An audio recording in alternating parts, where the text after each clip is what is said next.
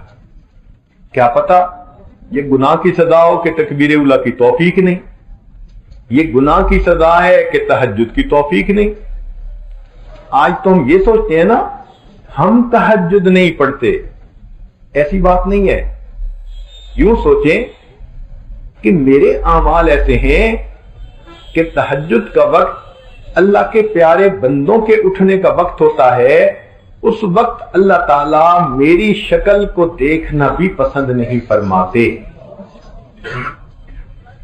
تو فرشتے بھیج کے مجھے تھپکیاں دے کے سلا دیتے ہیں، پڑے رہو، میں نہیں چاہتا میں تمہاری شکل دیکھوں۔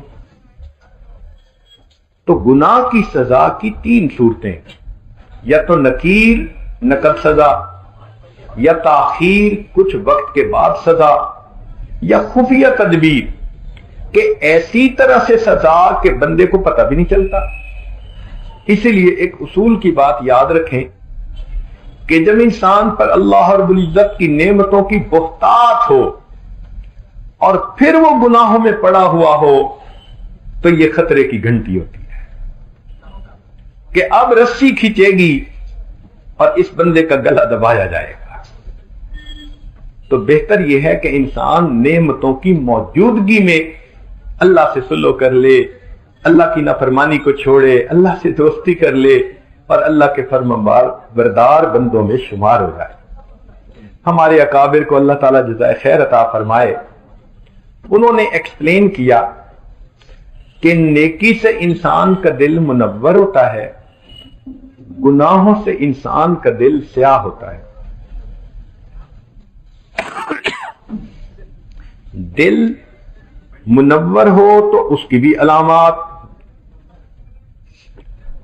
اور دل سیاہ ہو تو اس کی بھی علامات۔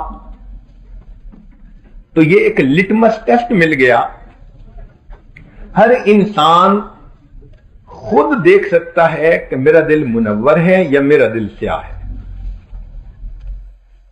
تو دل سیاہ ہونے کی تین علامتیں ہیں۔ پہلی علامت کہ گناہوں کی جھجک ختم ہو جاتی ہے، گناہ کرنا کوئی بگ ڈیل نظر نہیں آتا۔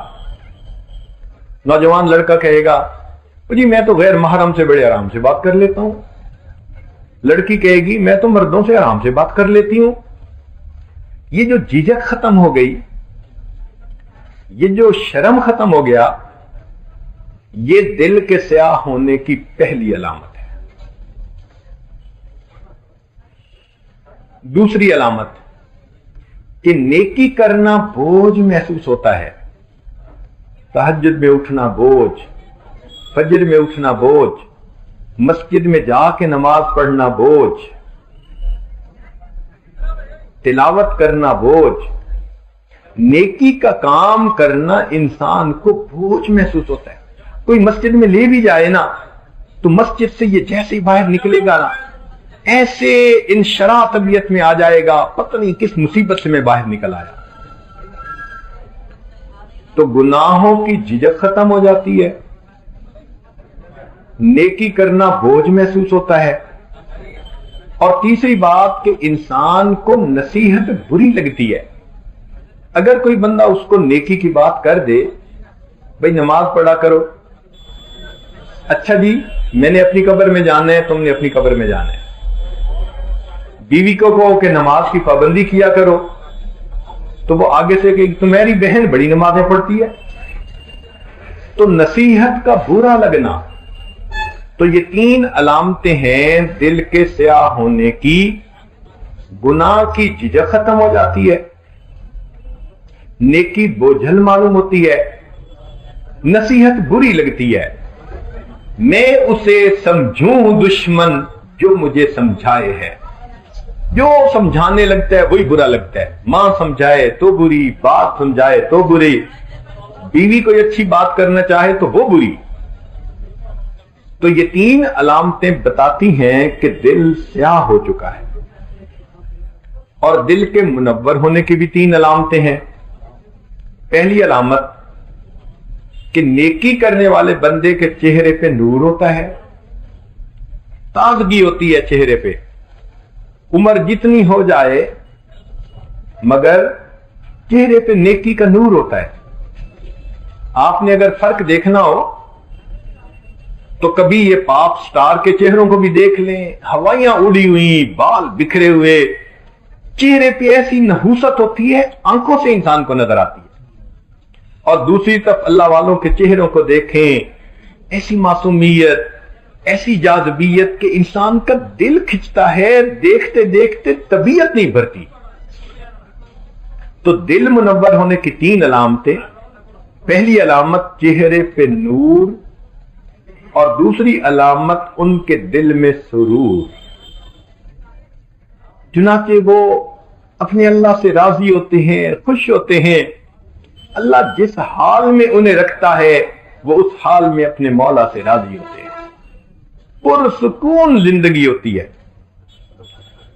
اور تیسری بات کہ پھر ان کے کاموں میں اللہ تعالیٰ کی مدد ہوتی ہے، چنانچہ جو کام وہ کرنا چاہیں کڑیاں ہی جڑتی چلی جاتی ہیں، خود بخود کام ہو جاتے ہیں، ایسے لگتا ہے کوئی غیبی طاقت ان کے کاموں کو سیدھا کر دیتی ہے۔ تو 3 علامتیں دل کے سیاہ ہونے کی اور 3 علامتیں دل کے منور ہونے کی۔ منور ہونے کی علامتیں دل میں سرور، چہرے پہ نور، کاموں میں اللہ رب العزت کی مدد۔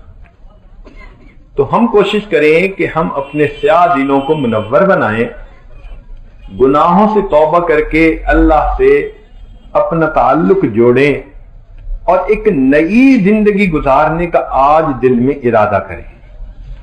حضرت مفتی محمد شفیع رحمۃ اللہ علیہ نے ایک عجیب بات لکھی ہے، توجہ سے سنیے چونکہ یہ عاجز اپنی بات کو مکمل کرنا چاہتا ہے۔ وہ فرماتے ہیں کہ قرآن مجید میں اللہ تعالیٰ کا فرمان ہے، مَن یعمل سوءًا یجز بہ، جو بھی گناہ کرے گا اس کو بدلہ مل کر رہے گا۔ تو فرماتے ہیں کہ گناہ کا بدلہ آگ میں جلنا ہے، لہذا جو بندہ بھی گناہ کرے گا اس کو آگ میں جلنا پڑے گا۔